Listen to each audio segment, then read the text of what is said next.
Right, for the second video today, we're going to talk about uniform continuity, and this is really an interesting idea. First, I'm sorry the videos are coming so late today. It's just been a little bit of a wild week for me, but pretty soon my crazy schedule will be over, and I'll be on top of things. But okay, uniform continuity. Uniform continuity at its heart is kind of thinking about what is the relationship between delta and epsilon at different points on a graph. So let's just think about two graphs, for example. So the first graph is just going to be a graph of y equals x. And that graph looks like this. And what you find is that if I pick this point and I want to make some little epsilon neighborhood around it, then I choose a delta neighborhood of basically the same size as epsilon. What if I choose that point? Well, if I choose that point and I make an epsilon neighborhood around it, I actually make the exact same size delta neighborhood. Similarly, if I choose this point, I choose the exact same size delta neighborhood. So what we realize is that each time delta is always equal to epsilon for every point. Okay, let's compare this to a different function, and let's compare this to the function x squared. So if I draw that down here, then I get the function that looks like this. And what I notice is if I choose this first point right here, and I come across, then if I have epsilon right here, then delta, epsilon, then delta would be right here. Versus if I choose this point over here, and I want an epsilon,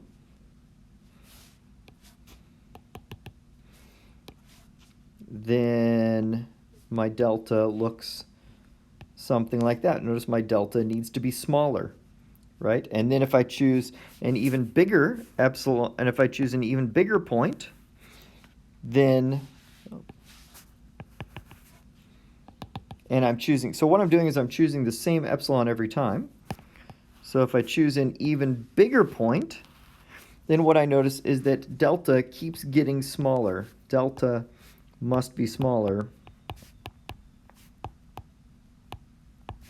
Must be smaller for large x values.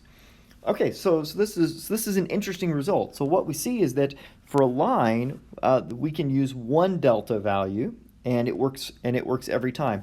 But for a parabola, we have to use different delta values. Now, what we're going to see is that if we fix this smallest delta value, it actually works for all of them. So we could just pick the one on the extreme right-hand side, and that delta value would work even for the rest of them. But what if we try to talk about the function on the entire real line? Then all of a sudden that isn't going to work because there is no delta value that's small enough. So let's write down our definition of uniformly continuous. So our uniformly continuous definition looks something like this.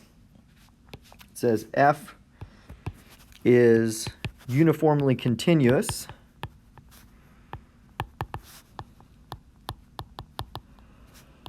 on E if, and we'll write it like this, if for all epsilon greater than 0,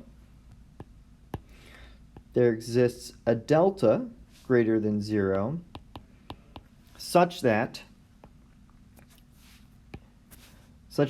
for all x and y in E, if x minus y is less than delta, then f of x minus f of y is less than epsilon. Now, you may be looking at this and saying, well, isn't this the definition of continuous? The big difference is this statement right here. And it's that we choose the x and y values after we choose the delta value, right? So normally, normally one of those two, normally for our old definition, we would say, for old definition, it would look something like this. For all epsilon greater than 0, there exists a delta greater than 0 such that if x minus a is less than delta, then f of x minus f of a is less than epsilon. But notice, where did this a come from? The a came before, so this was continuous at a. So notice, we chose this point before we started our problem. And so since we chose that problem before we started our problem, our delta can be chosen cleverly, taking the point A into account as we go through the problem. Okay, so that's what it means to be uniformly continuous. Let's look at x squared and notice how x squared is uniformly continuous on 0, 1, but not uniformly continuous on R. So let's see. So x squared is uniformly continuous on 0, 1. Let's do this part first. Okay, so we'll say let epsilon be greater than 0. And our very last line, let epsilon be greater than 0. And our very last line that we're going to want is x squared minus y squared to be less than epsilon. So let's pull that apart over here and do a little bit of scratch work. So we'll do x squared minus y squared. This is equal to x plus y,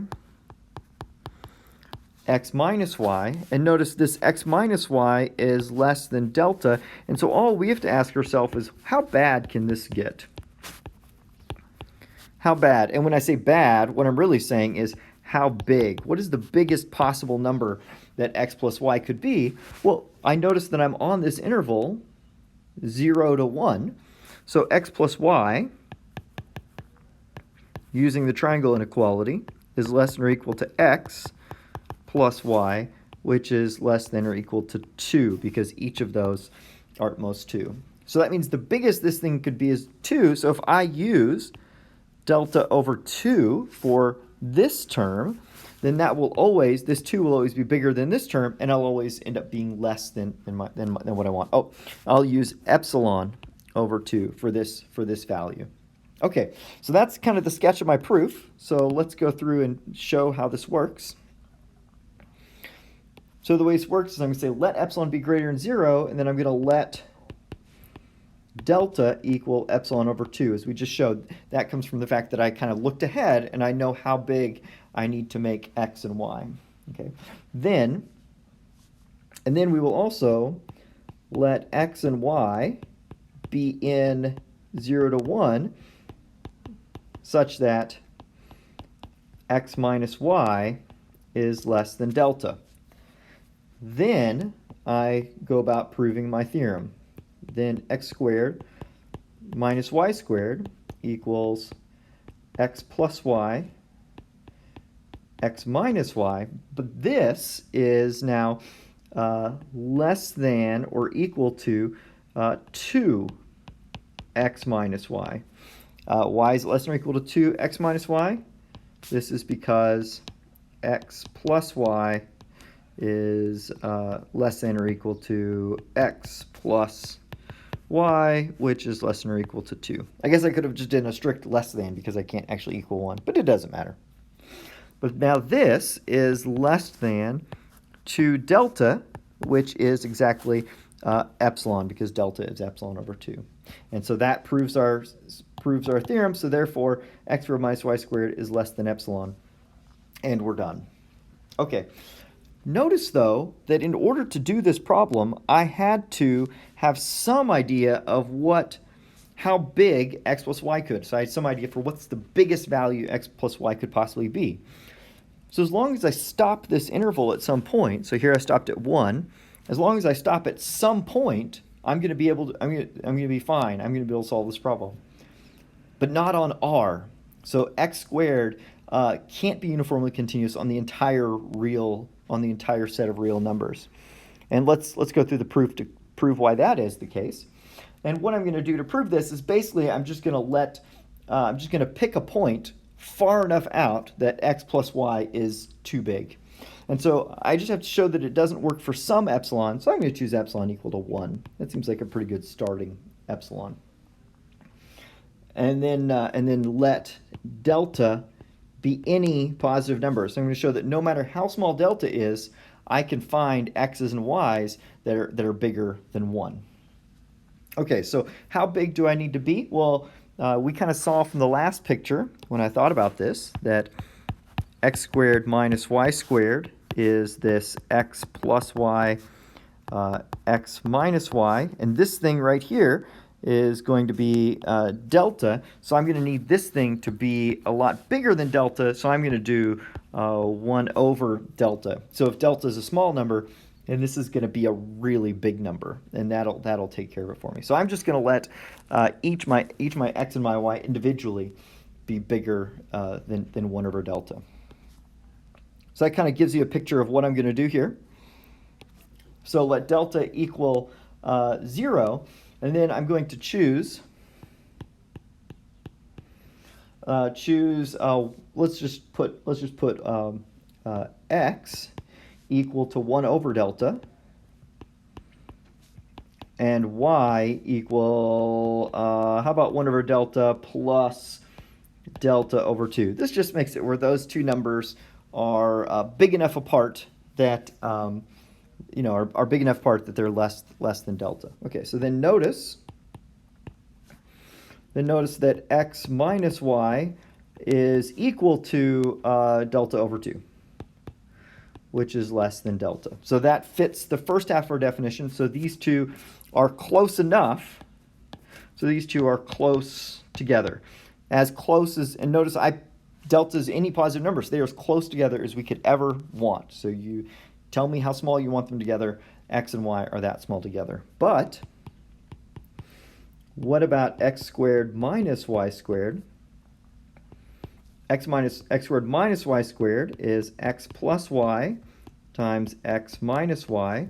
And notice x plus y, these are both positive numbers, so I can take the absolute values off. X plus y is 2 divided by delta plus delta over 2. And then x minus y is delta. Right, so x minus y is equal to delta. The absolute value of x minus y is equal to delta. But what is that?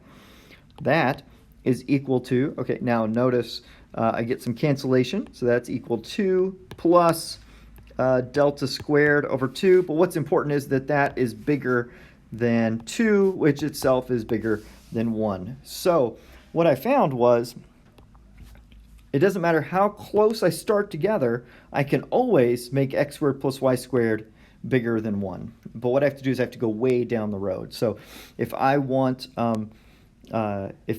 delta to be, say, 1 billionth, then what do? I have to choose x and y bigger than 1 billionth. So say 1 billion is a number that's big enough. So if I take a number big enough and look at the distance, then those two will be bigger than 1. Okay, and so there we go. So this is the idea of uniformly continuous, and it's a really nice result. And the reason is, once you know something's uniformly continuous, then you can kind of repeat the result for every point on the graph, and you've bounded how much the graph can be changing, not just at one point, but at the entire graph. Okay, so there's a couple interesting theorems that we're going to do that are going to kind of come out of this. The first is really a lemma, but it kind of looks like a theorem on its own. And it says if f is uniformly continuous, and if xn is a Cauchy sequence, then f of xn is a Cauchy sequence. And this proof is going to go really fast. Because all we have to do is, not there exists. All we have to do is just say let epsilon be greater than 0, and then since f is uniformly continuous, there exists a delta greater than 0, such that if x minus y is less than delta, then f of x minus f of y is less than epsilon. But because it's Cauchy, because xn is Cauchy, there exists a capital N such that if n and m are greater than capital N, then xn minus xm are less than delta. So basically what I did is, because it's Cauchy, I can pick 2 points that are this close together, and then when I put them in my function, they're going to be guaranteed to be this close together because it's uniformly continuous. And notice I don't have to worry about which points I'm choosing because it's uniformly continuous. This relationship is true for any 2 points I could possibly hope. So xn minus xm is less than delta, but therefore if n and m are greater than n, f of xn minus f of xm is less than epsilon. And so that proves that there exists an n such that these two function values are less than epsilon. And the uniformly continuous let me do this. This makes sense with the epsilons and deltas, but it also makes sense when you kind of think about what uniformly continuous is saying, right? It's saying that any 2 points that are close, their outputs also have to be close together. And that can be chosen universally for the entire graph. Okay, now for the big theorem that we're going to do for this section. If I is an interval and f is continuous, then f is uniformly continuous on I. So what we're really doing here is we're talking about an interval I. So notice we can't talk about open sets because that's not going to work. But by an interval, we just mean some a, b. Okay, there's going to be a decent amount going on here, but try to stay with me. I think we'll be able to make it fairly painless. So we're going to do this by contradiction.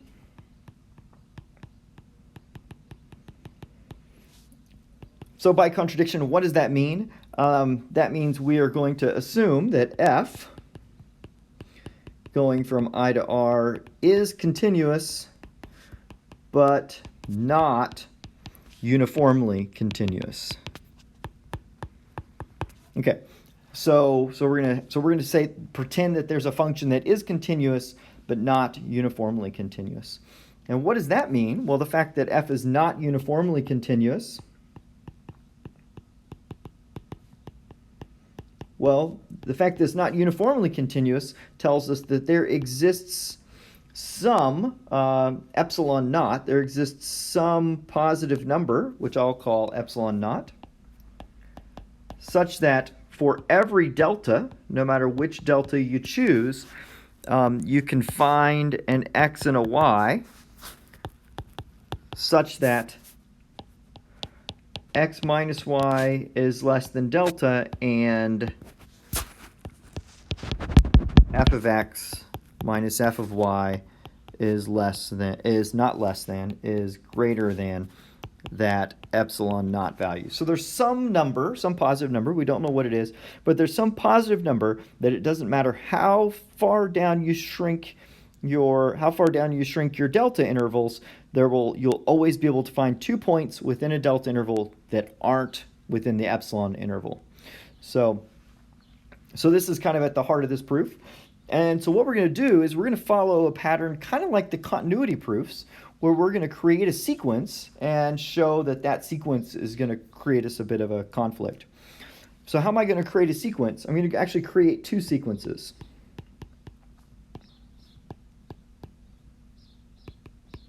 Create 2 sequences, xn and yn. Let's go ahead and use our curly brackets this time.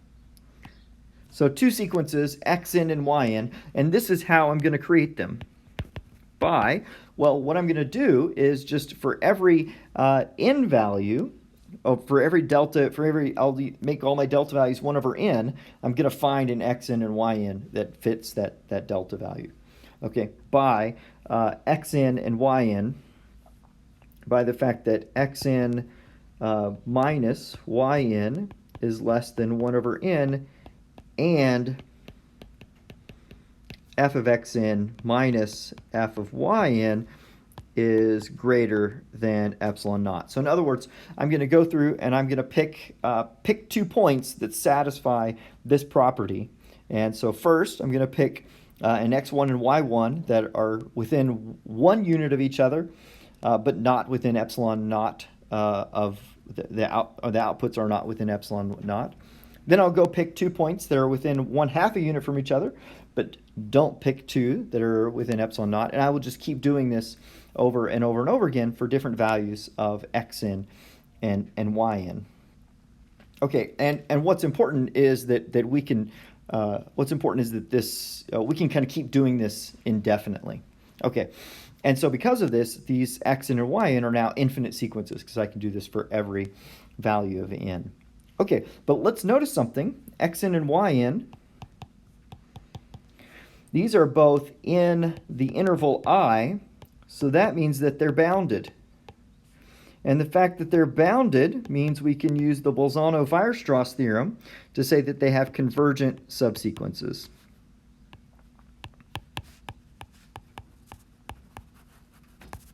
Okay, so now I'm going to have to get myself a little bit of space up here at the top so we can go through and talk about what that means.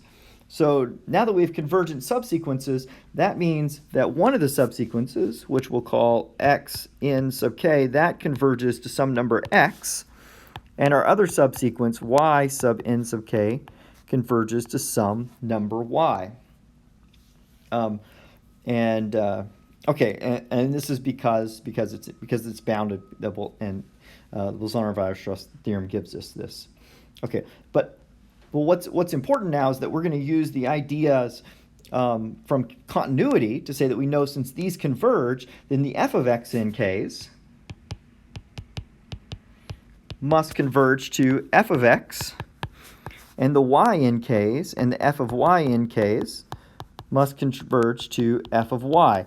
So this is because we assumed our sequence was convergent. And this is where we're going to get our conflict. So on one hand, we'll have that these x's, x and yks, they must be bigger than each other because of the epsilon. But on the other hand, we're going to get that they have to actually, x and y have to actually be the same number because they're less than any value. So let's look on two hands. So on one hand, well, notice that x in k, f of x in k minus f of y in k is greater than epsilon naught for all k. So that means that f of x minus, that means that f of x minus f of y must also be greater than or equal to that epsilon naught. But what's important here is that f of x and f of y are definitely not the same number, right?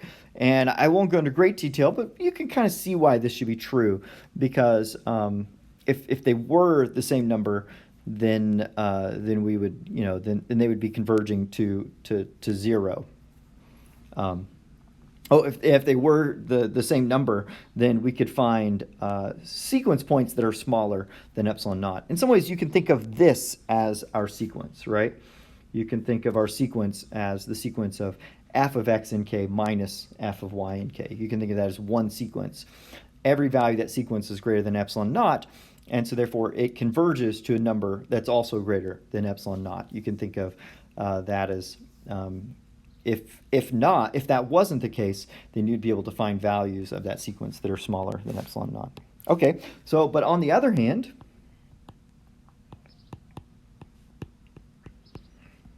oh, hey, look, I put 1. So on the other hand, we know that x in k minus y in k must converge to 0. We know that converges to 0 because that is what because they are smaller than 1 over n for every n value. So that means that x minus y. So that means that x minus y equals 0, which means that x is actually equal to y because they're converging to the same value. But then that would tell us that f of x has to equal f of y. And now here's our contradiction. These two results are in conflict with each other.